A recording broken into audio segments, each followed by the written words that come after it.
Una vez que ya hemos abordado el tema de los ingresos acumulables, así como de las deducciones autorizadas, que son los elementos que forman parte o que constituyen la estructura de la declaración anual para personas morales.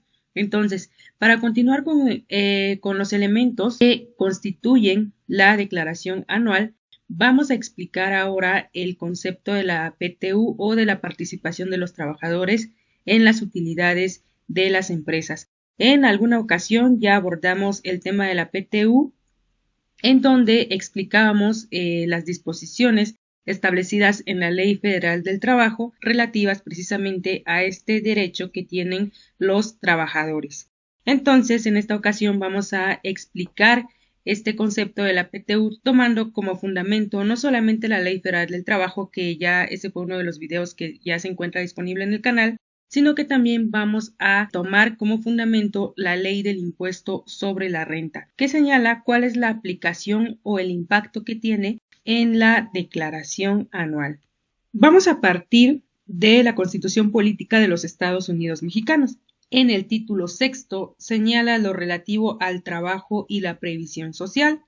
En el artículo 123 se consagra el derecho al trabajo digno y socialmente útil, así como la promoción de la creación de empleos y la organización social de trabajo conforme a la ley.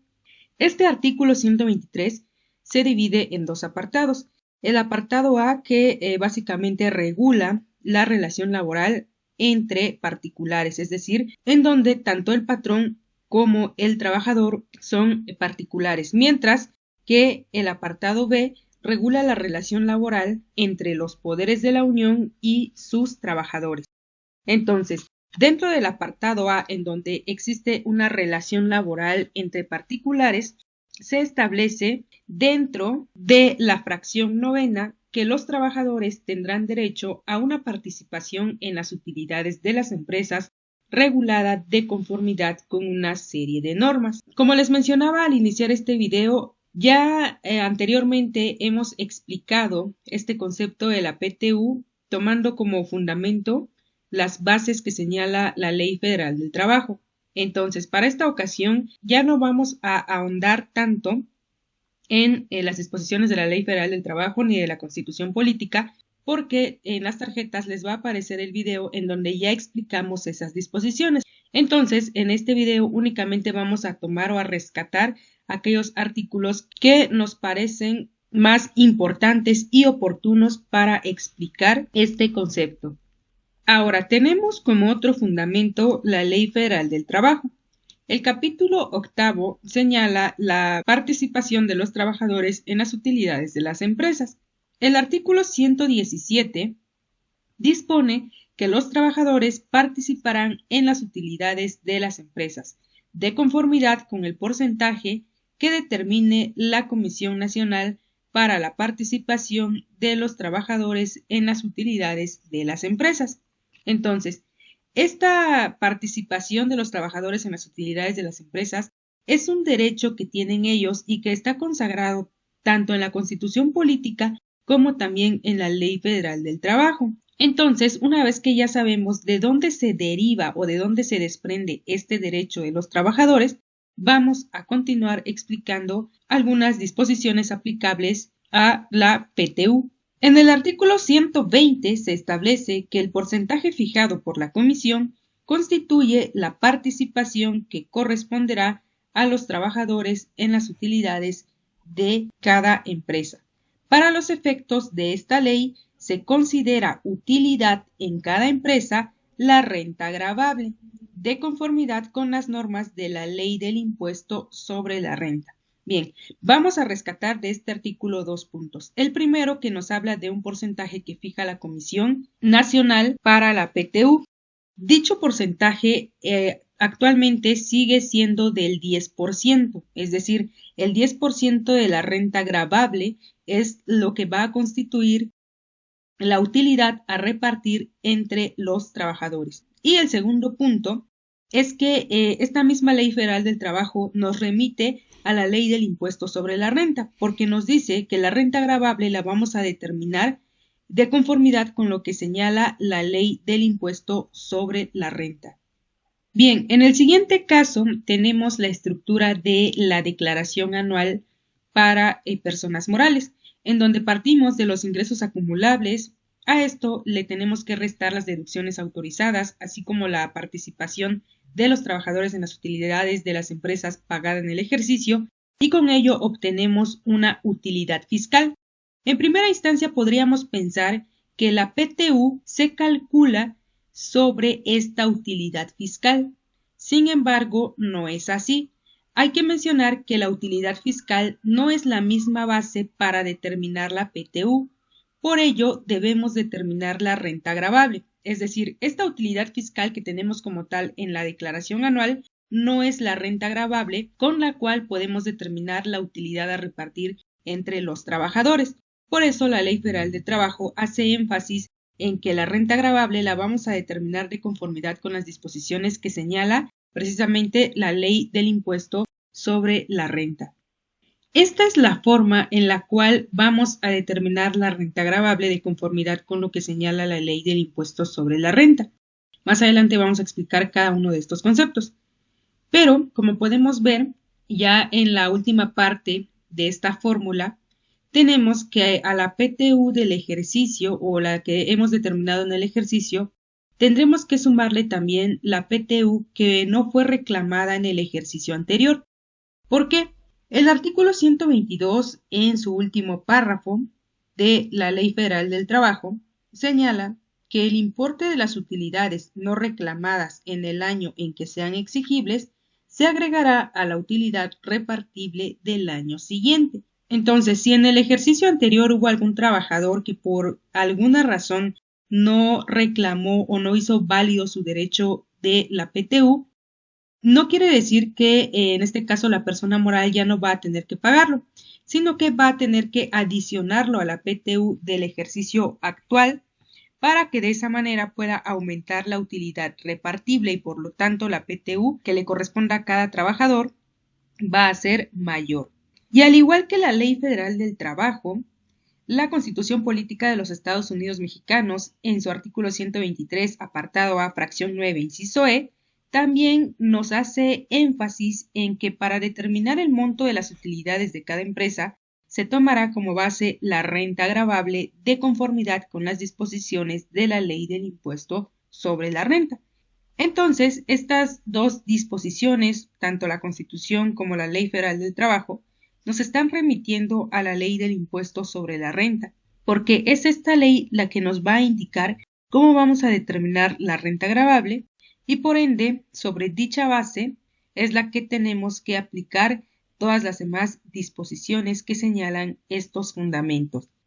Vamos entonces a la Ley del Impuesto sobre la Renta. En el artículo 9 se establece que para determinar la renta gravable a que se refiere el inciso E de la fracción novena del artículo 123, apartado A de la Constitución Política de los Estados Unidos Mexicanos, no se disminuirá la participación de los trabajadores en las utilidades de las empresas pagada en el ejercicio, ni las pérdidas fiscales pendientes de aplicar de ejercicios anteriores.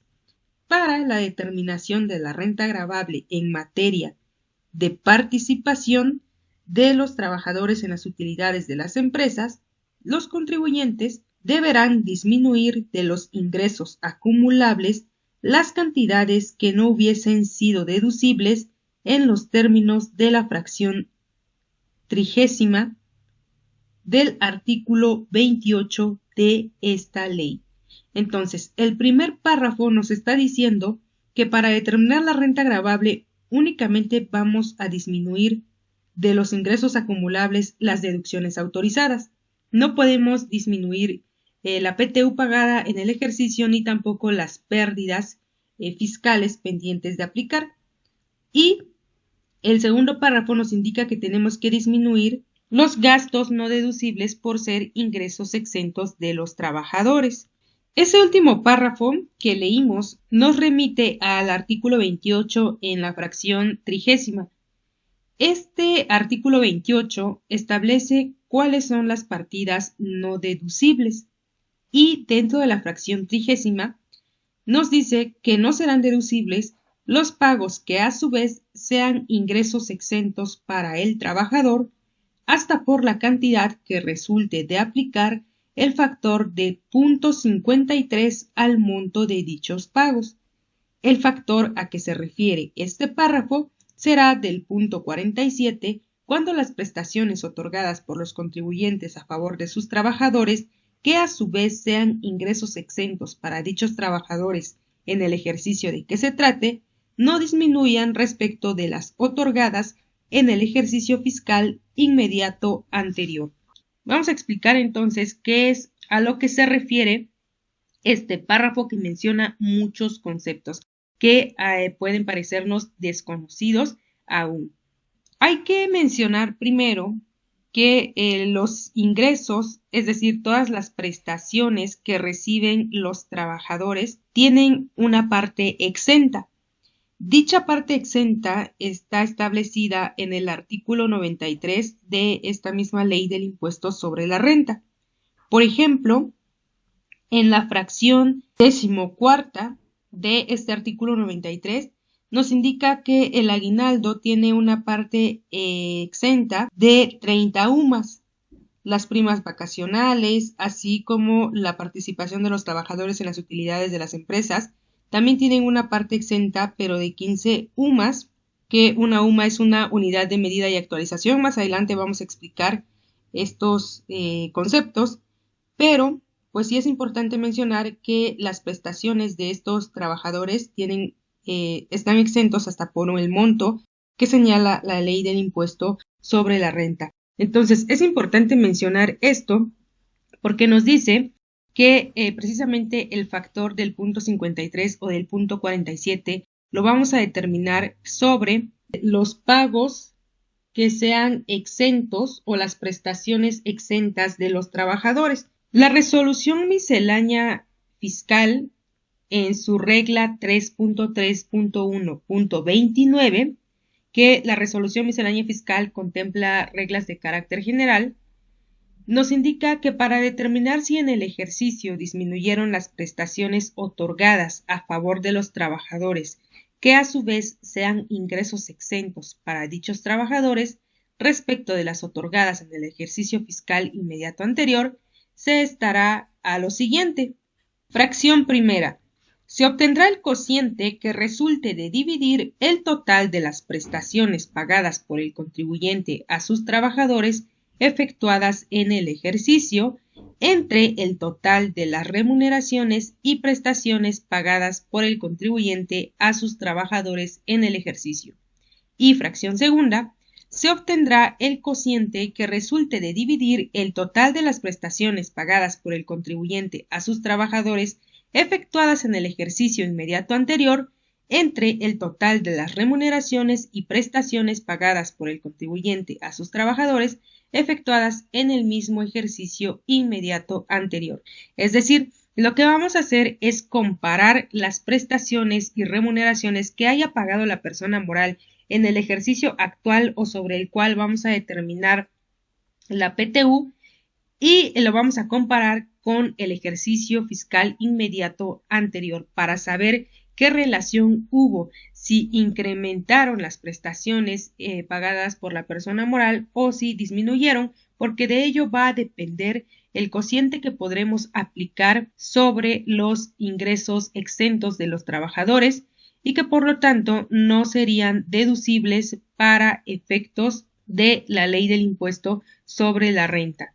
Entonces, una vez realizando esta comparación, la fracción tercera de esta regla señala que cuando el cociente que se determine conforme a la fracción primera, es decir, cuando el cociente del cálculo del ejercicio actual sea menor que el cociente que resulte del ejercicio fiscal inmediato anterior, se entenderá que hubo una disminución de las prestaciones otorgadas por el contribuyente a favor de los trabajadores que a su vez sean ingresos exentos del impuesto sobre la renta para dichos trabajadores y por las cuales no podrá deducirse el 53% de los pagos que a su vez sean ingresos exentos para el trabajador. Vamos a explicarlo con un ejemplo muy sencillo. Tenemos el ejercicio 2024, que es el ejercicio actual o el más reciente. Vamos a obtener el cociente dividiendo el total de las prestaciones que el contribuyente haya pagado a sus trabajadores, que es de 1.450.000, pero que únicamente corresponde a las prestaciones, es decir, al aguinaldo, a las primas vacacionales, primas dominicales, y todos los demás conceptos que se consideran prestaciones para el trabajador. Y lo vamos a dividir entre el total de las remuneraciones más las prestaciones, es decir, el 1.450.000 más las remuneraciones que básicamente son el sueldo. Entonces, en el numerador de esta operación tenemos únicamente prestaciones, mientras que en el denominador vamos a tener las mismas prestaciones, pero sumadas o adicionadas con los sueldos. Por eso tenemos un importe mayor que es de 2.800.000. Realizamos la división y tenemos un cociente del 0.51. Ahora vamos a hacer la misma operación, pero con los datos del ejercicio fiscal inmediato anterior, precisamente para poder tener esta comparación, es decir, del 2023. En el 2023, la misma persona moral pagó 1.600.000 pesos únicamente de prestaciones y 2.600.000 de prestaciones más sueldos o más remuneraciones, y tenemos un cociente del 0.61. Como podemos ver, en el 2023 el cociente fue mayor al cociente del 2024, lo que significa que el cociente disminuyó para el ejercicio 2024 y por lo tanto no podrá deducirse el 53% de los pagos que a su vez sean ingresos exentos para el trabajador. ¿Cuáles son estos ingresos de los trabajadores? Bien, tenemos en la siguiente tabla una serie de prestaciones, incluyendo las remuneraciones que son el sueldo. Tenemos el total del pago y también, como ya les mencionaba, una parte exenta y una parte gravada. Estas exenciones las establece el artículo 93 de la misma ley del impuesto sobre la renta. En el caso de los sueldos, tenemos que la persona moral pagó un total de 1.450.000 pesos. Los sueldos no tienen ninguna parte exenta, están gravadas en su totalidad. Luego tenemos al aguinaldo. El aguinaldo, que la ley del impuesto sobre la renta lo señala como una gratificación. En este caso estamos suponiendo que la exención del aguinaldo es de 200.000 pesos y por lo tanto la diferencia de 400 está gravado. Tenemos lo mismo para la prima vacacional, para las horas extra, la previsión social y la prima dominical. Tenemos tanto una parte exenta como una parte gravada. La parte gravada, por lo tanto, significa que el trabajador tendrá que pagar impuestos sobre dicho importe, sobre las cantidades gravadas, mientras que la parte exenta pues hace referencia a que el trabajador no tendrá que pagar impuestos sobre dichos importes.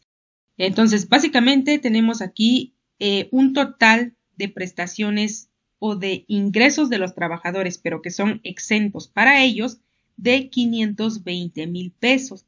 Sobre esta parte exenta de los ingresos de los trabajadores, vamos a aplicar el 53%, que sería el importe que la persona moral no puede hacer deducible.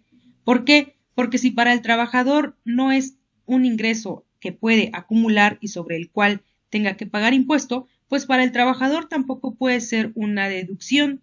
Entonces multiplicamos los 520.000 por el 53% y tenemos una parte no deducible de 275.600. Ese importe es a lo que se refiere el artículo 28 en su fracción 30ª, es decir, representa los pagos que son ingresos exentos para el trabajador, en este caso hasta por la cantidad que nos resultó de aplicar el factor de 0.53.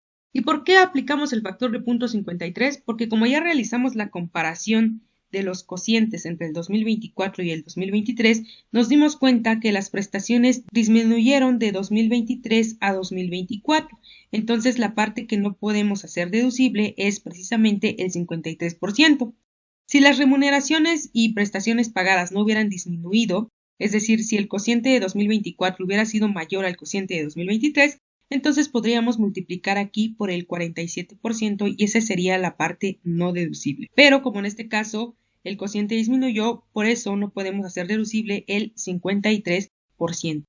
Entonces, espero que con este sencillo ejemplo haya quedado claro lo que señala el artículo 28 en su fracción 30ª. Bien, y ahora sí, ya tenemos cómo determinar la renta gravable. Ya nos lo mencionaba la ley del impuesto sobre la renta. Vamos a partir de los ingresos acumulables. En este caso, esta persona moral tuvo ingresos acumulables durante el ejercicio por 5.895.000 pesos. A dicho importe le vamos a restar únicamente las deducciones autorizadas, que tiene un valor de 2.989.400, porque recordemos que en el artículo 9, en el primer párrafo que leímos, nos indicaba que no podemos restar a los ingresos acumulables ni la PTU pagada en el ejercicio ni tampoco las pérdidas fiscales, es decir, únicamente podemos disminuir las deducciones autorizadas. Y el segundo párrafo que leíamos en dicha presentación, que también forma parte del artículo 9, nos indicaba que los contribuyentes deberán disminuir las cantidades que no hubiesen sido deducibles en los términos de la fracción 30ª del artículo 28 de esta ley, es decir, los gastos no deducibles por ser ingresos exentos del trabajador, que representa el 53% del total de los ingresos exentos. Por eso tenemos ahí que restar los 275.600, que fue el resultado que nos dio de aplicar el factor del punto 53 sobre dichos ingresos exentos para los trabajadores. Si realizamos estas operaciones, ahora sí ya vamos a poder tener la utilidad que va a ser la base para la PTU, que nos da un resultado de 2.630.000 pesos. A dicha base la vamos a tener que multiplicar por la tasa aplicable a la PTU, que es del 10%, que esto lo señala la Comisión Nacional para la PTU, aún está vigente este porcentaje. Y con ello vamos a obtener la PTU del ejercicio de 263.000 pesos. Y como mencionábamos anteriormente, a esta PTU del ejercicio la vamos a adicionar si tenemos PTU del ejercicio anterior que no fue reclamada por algún trabajador. Este no fue el caso, es decir, todos los trabajadores hicieron válido este derecho y a todos se les dio la PTU que les correspondía, entonces no tenemos que adicionar nada. Pero si se llegara a presentar esta situación, entonces tendríamos que sumar la PTU del ejercicio anterior. Y por lo tanto ya finalmente tenemos la PTU a repartir o la utilidad repartible de 263.000 pesos. Bien, este es el caso que ya habíamos explicado en uno de nuestros videos, que se denomina participación de los trabajadores en las utilidades de las empresas. Y en este video, que ya está disponible en el canal y que les voy a dejar en las tarjetas, explicamos las disposiciones aplicables a precisamente la PTU y todo lo que nos señala la Ley Federal del Trabajo. Y realizamos aquí un pequeño ejercicio en donde vimos que el total de la utilidad repartible era precisamente 263.000 pesos, que es el importe que acabamos de ver también en este nuevo video. Sin embargo, nos hace falta explicar la fracción octava del artículo 127 de la Ley Federal del Trabajo, porque esta fracción nos dice que el monto de la participación de utilidades tendrá como límite máximo 3 meses del salario del trabajador o el promedio de la participación recibida en los últimos 3 años. Se aplicará el monto que resulte más favorable al trabajador. Entonces, no solamente nos basta con determinar el total de la utilidad que tenemos que repartir a los trabajadores, sino que una vez que ya hemos hecho este cálculo, todavía nos hará falta comparar estos importes o esta última columna con 3 meses de sueldo y con el promedio de la PTU que haya recibido el trabajador en los últimos 3 años. Entonces, aquí tenemos nuestros dos límites, los meses de sueldo y el promedio de los últimos 3 años. Como podemos ver, tenemos ya aquí nuestros importes. Para efectos de ejemplificar, pues estamos considerando estos datos. Primero, lo que vamos a hacer es comparar entre 3 meses de sueldo y el promedio de la PTU de los 3 años. En este caso, ¿cuál resulta más favorable al trabajador? Para el primer trabajador resulta más favorable los 40,000 pesos. En el segundo caso, 50,000 porque es mayor que los 48. En el tercer caso es más favorable el promedio, que es de 46, lo mismo que en el cuarto caso de 39. En el siguiente trabajador le conviene los 43,000, que es el promedio, y para el último 45,000, que son los 3 meses de sueldo. Es decir, los recuadros que están en color amarillo son los que resultan más favorables para el trabajador. Entonces, una vez que ya tenemos identificado lo que conviene al trabajador, hay que compararlo ahora sí con la última columna, que es la del total del PTU. Por ejemplo, para este primer trabajador, su PTU fue de 42,333,60. Sin embargo, su límite son los 3 meses de sueldo, por eso la PTU a repartir o a entregarle a él va a ser de 40,000, el límite. Para el siguiente trabajador, le tocó, según el cálculo, 46,396 de PTU, su límite es de 50. Significa entonces que vamos a poder otorgarle únicamente los 46,000, que es lo que resultó por el cálculo. En el siguiente caso, por cálculo obtuvimos 45,719 y su límite es de 46,000. Entonces, al ser el límite un importe mayor a lo del cálculo, pues vamos a tener que respetar el importe del cálculo. Para el siguiente trabajador, por cálculo le corresponde 40,979, pero su límite es del promedio de los últimos 3 años, que fue el mayor de 39,000. Entonces no podemos darle los 40,000, sino que tenemos que entregar el límite mayor, que en este caso fue de 39. Para el siguiente trabajador, por cálculo le corresponde 41,173. Su límite es mayor, entonces no tenemos problema en entregarle lo que nos haya resultado en el cálculo. Y finalmente, para el último trabajador con 46,396, que está topado a 45,000, que es el límite mayor entre los 3 meses de sueldo y el promedio de la PTU. Entonces, una vez que ya hemos identificado la PTU que realmente les corresponde después de realizar las comparaciones, sumamos cada uno de estos importes y tenemos una PTU real a repartir de 257,290,33.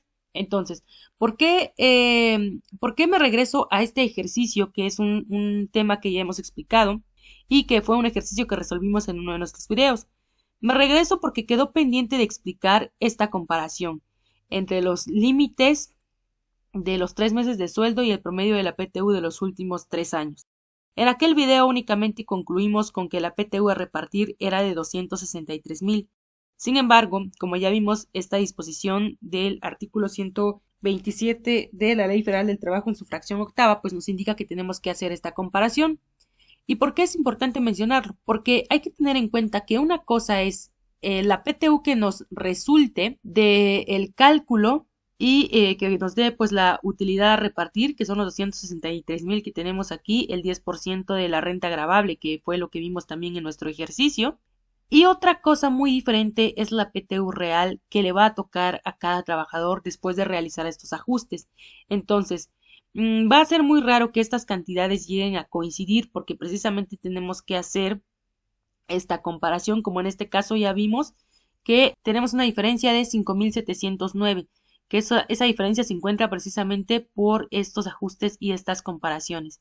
Entonces, para efectos de la ley del impuesto sobre la renta, la PTU que vamos a tener que pagar es de 257,290 y por lo tanto este es el importe que podremos hacer disminuible tanto en pagos provisionales como en declaración anual.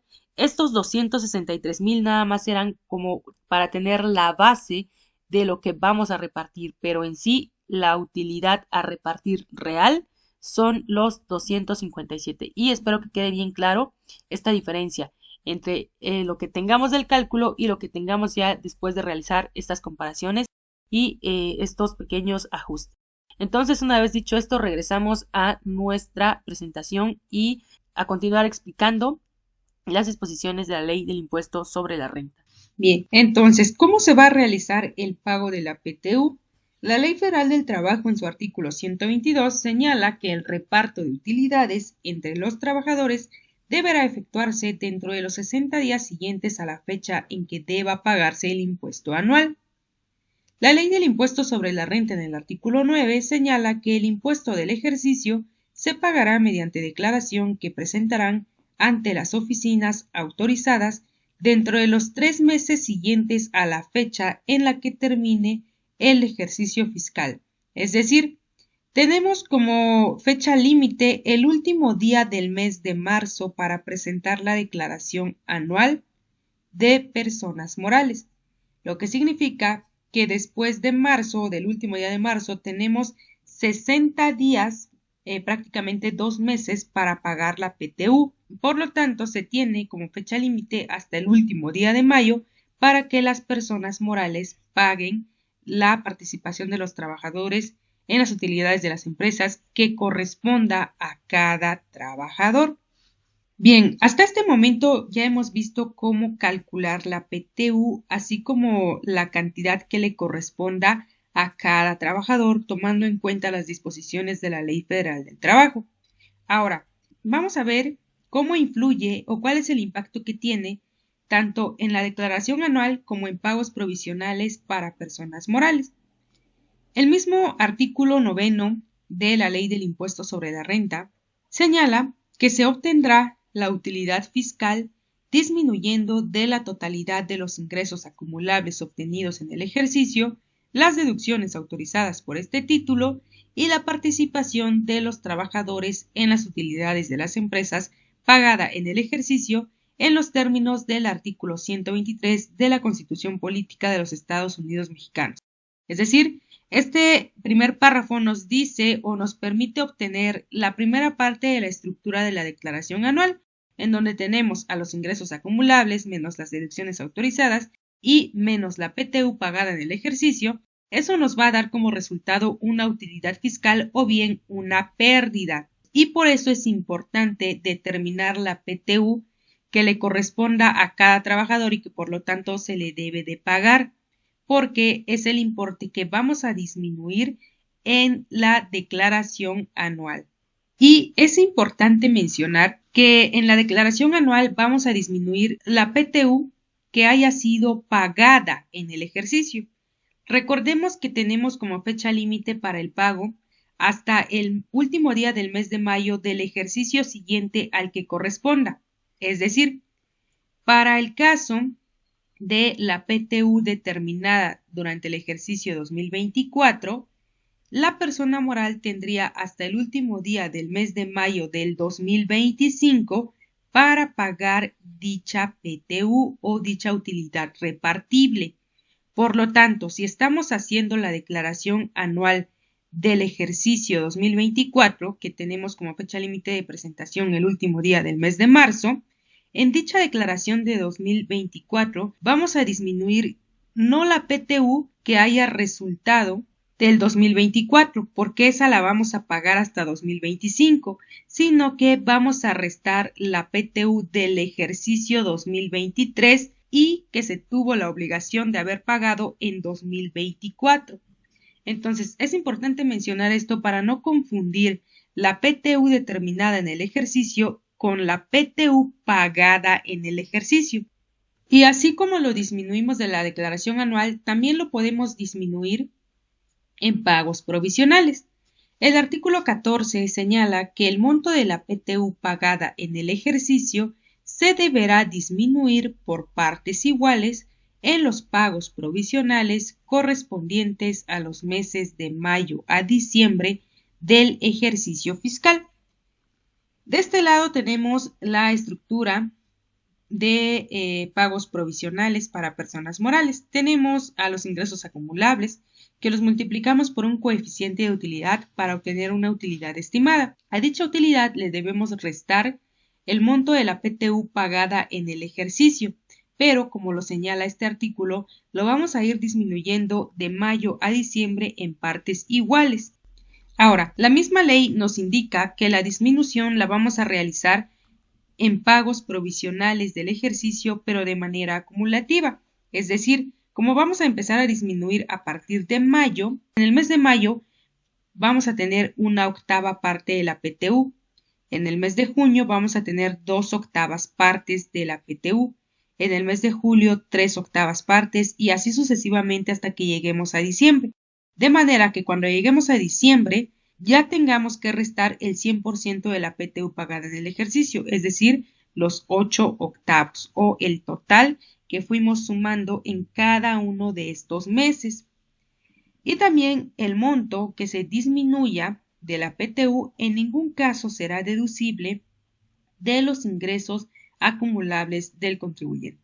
Es importante mencionar que la PTU no forma parte de las deducciones autorizadas porque no es una deducción, por eso en la declaración anual lo tenemos por separado. A los ingresos acumulables le restamos las deducciones y le restamos el valor de la PTU, porque la PTU nada más es un concepto disminuible. Sí podemos disminuirlo, pero no es en sí una deducción autorizada. Y esto debido a que el artículo 28 nos señala pues que no serán deducibles las cantidades que tengan el carácter de participación en la utilidad del contribuyente o estén condicionadas a la obtención de esta, ya sea que correspondan a trabajadores, a miembros del Consejo de Administración, a obligacionistas o a otros. Este es el fundamento de precisamente de que la PTU no es una deducción autorizada, sino que se trata de un concepto que sí podemos disminuir.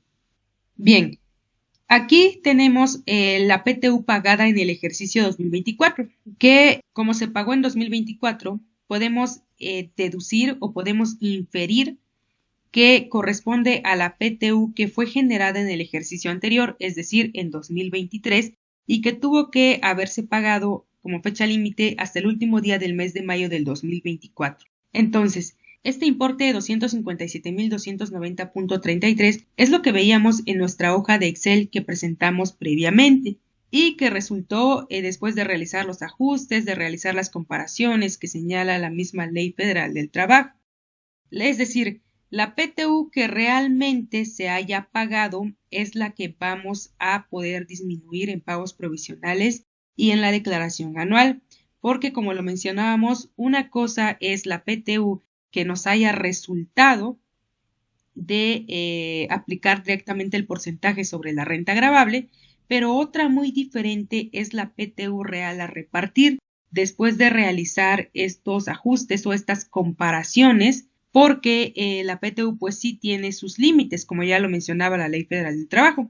Tenemos que compararlo con los 3 meses de sueldo o con el promedio de la PTU que haya recibido el trabajador en los últimos 3 años. Entonces, después de realizar todos esos cálculos, pues tenemos una PTU real a pagar de 257.290.33 y ese es el importe que vamos a considerar tanto en pagos provisionales como en declaración anual.